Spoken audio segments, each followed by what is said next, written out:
એના સૌથી મોંઘા ફ્લોરિંગ ઉપર બેઠા છો, લીપણ ઉપર.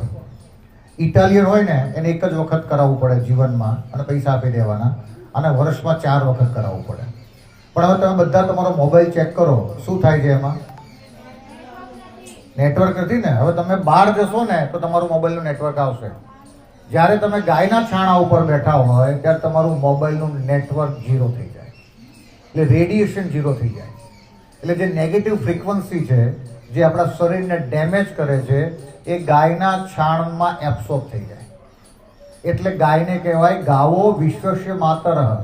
જો અંબાજી સેના ઉપર બેઠા છે, સિંહ ઉપર, તો સિંહના છાણાની વાત કરી છે ના, ગાયના છાણાની વાત કરી છે.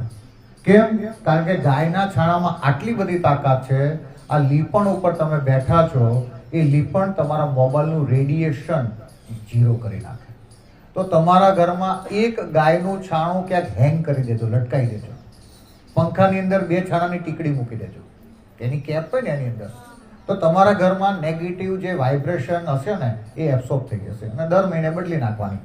અહીંથી તમે લઈ જજો, જાતે જ છાણા થાપજો, જાતે જ લઈ જજો.